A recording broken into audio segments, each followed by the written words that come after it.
Hey everyone, Laurel Beard here. It's been a long time, but today I'm back with a video and I'm going to be showing you how you can take one background die and make these 10 cards. Are you ready? Let's get to it.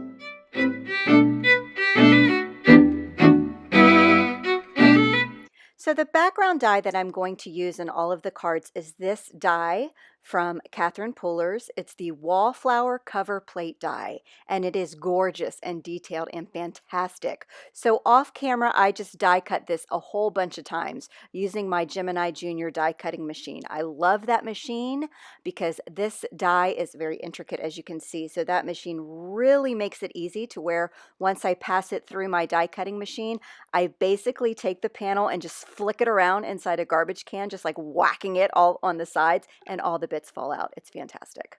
And I don't make a mess. All right, so the first panel I wanted to show you, you can use a different like matte background or a different, well, it's a background, but it's going to be the base of the card too. You can use off-white, you can use gold, black, whatever, but you know, I don't ever make white on white cards. So I thought that would be fun. So I meticulously took these little tiny pop dots and placed them on some of the thicker points of that die cut panel, and then peeled off the backing and then adhered that down to a white card base. So I used the same white that I die cut with to use as the card base, so it's a perfect white match. And then I just slapped a sentiment over the top. And it was super easy to make except for the meticulousness of those little pop dots. So you can eliminate that and speed that up just by adhering that down flat. But there was something about popping that up. I had to do it. I had to. I know you understand. I know you forgive me. All right, so the next card I'm using again, that another white die cut there. And I'm spraying it with two colors of Nuvo Sparkle Sprays. Use any colors, any sprays, anything you want. I was trying to go with more of a masculine theme for this card. And again, I'm using that shoebox. Listen, use a box to contain your mess. If you're like me, you got Amazon coming to your door every other day, or any shoe boxes or whatever. You don't need to go out and buy a special box. Just use your garbage. Use a box to contain all the mess, and you'll be so thankful. Now, I'm going to do a twofer. A 2-for-1, baby. I'm grabbing a pair of scissors, and I'm cutting this panel right down the diagonal. And now I'm going to get two cards for one, a twofer. So I thought it would be fun to use some of that colored cardstock that I have that I rarely ever use. And, you know, why not? Why not go with a fun little color? Using that same box, and I'm using this Elmer's spray adhesive. I find this is the easiest way to get that glue on the back side of such a detailed panel there. And then I will just adhere that down. I'll do one on the right-hand corner there because it's a perfect fit to your A2 card front, you know, because you cut it from an A2 piece of paper. So hello. So then I've got these two cards here, a twofer. I just like saying that. I don't know what's wrong with me.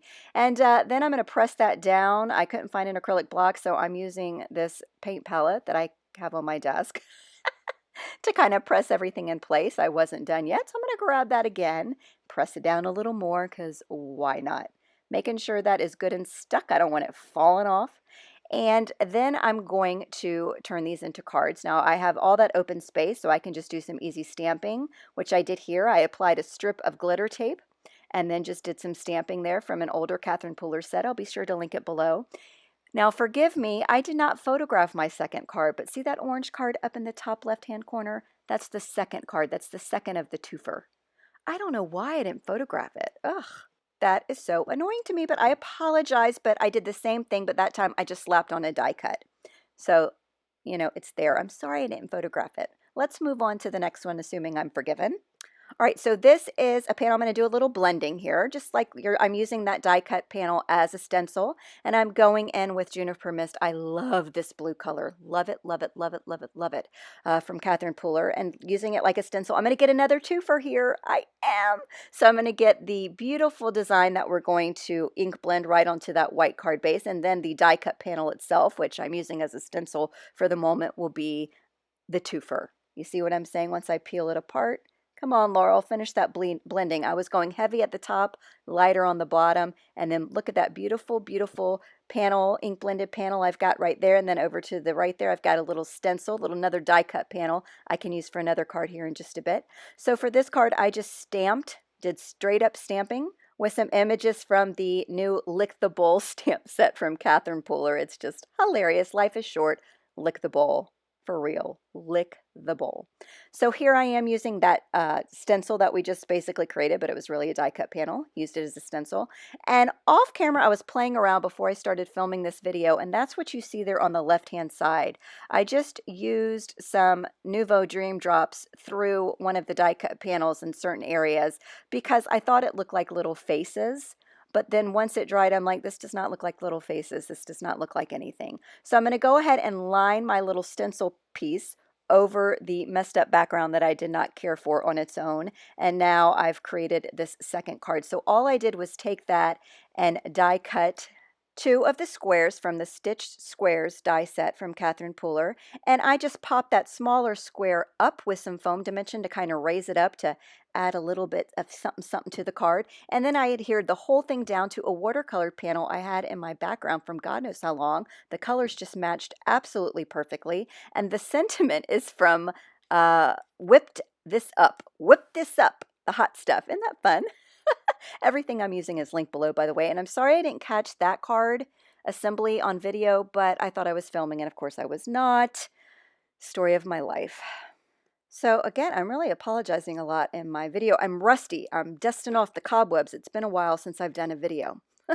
Moving on to the next card, let's use that die cut, and we're going to do some embossing. So I'm using my Wow embossing pad, and I just kind of smush that through a portion of that die cut panel. Another twofer. You guys, I should rename this video Twofers. Anyway, I don't know if that would go over well, but so I'm going to sprinkle on some Raven embossing powder from Brutus Monroe. This is the Raven Sparkle embossing powder. He has just a plain black one and a black sparkle. And then I'm going to go in with this emerald, which is completely upside down. There you go, Laurel. Good girl, good girl. And go in and sprinkle some of this emerald on the die. On the die cut panel. Yeah, that's right.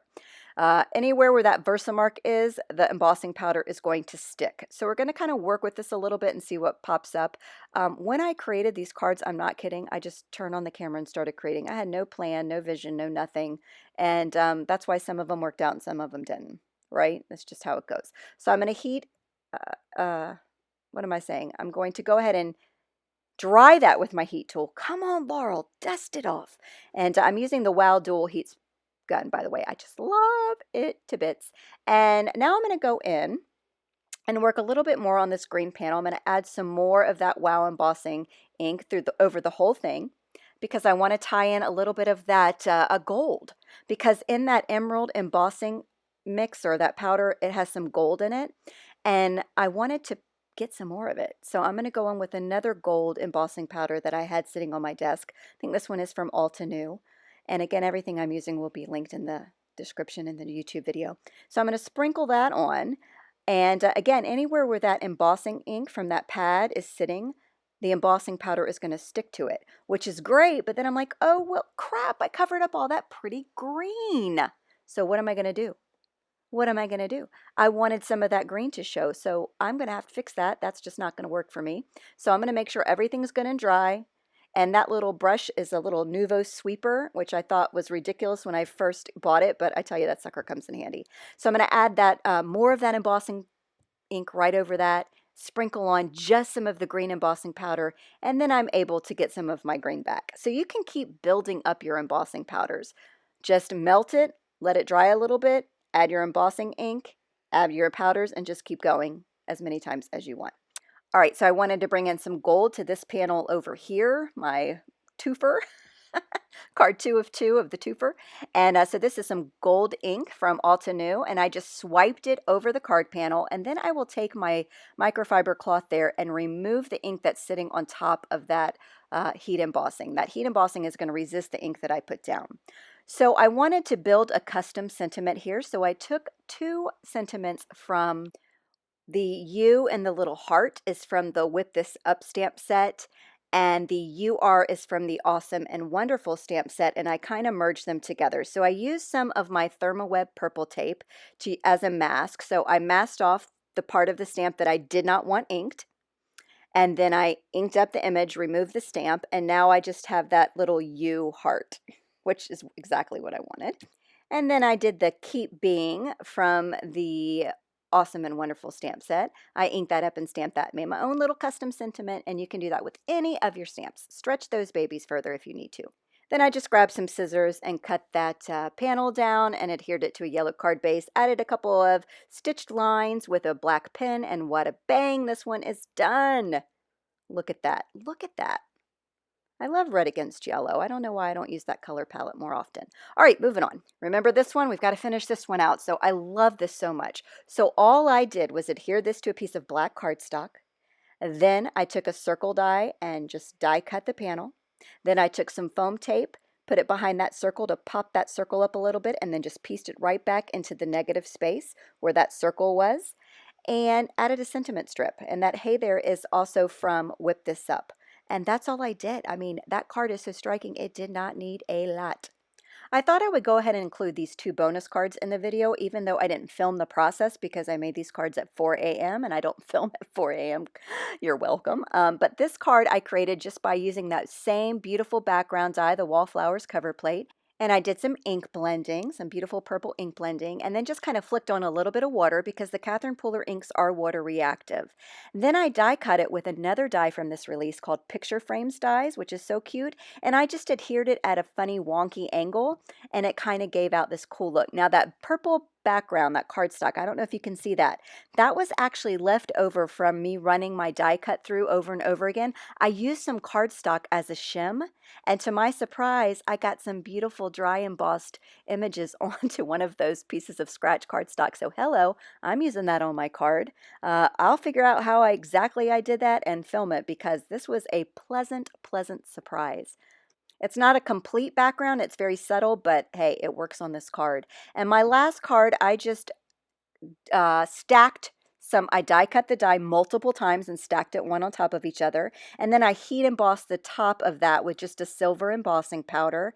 And then I cut it funny. I just kind of took my scissors and just kind of cut along the design a little bit and adhered that to a rainbow watercolored background I also had in my stash. I always make backgrounds, and before, I don't turn them all into cards, so I just keep them in a section in my on my Rascog in my craft room, and a rainbow was just screaming, adhere me to this rainbow background panel, so I did.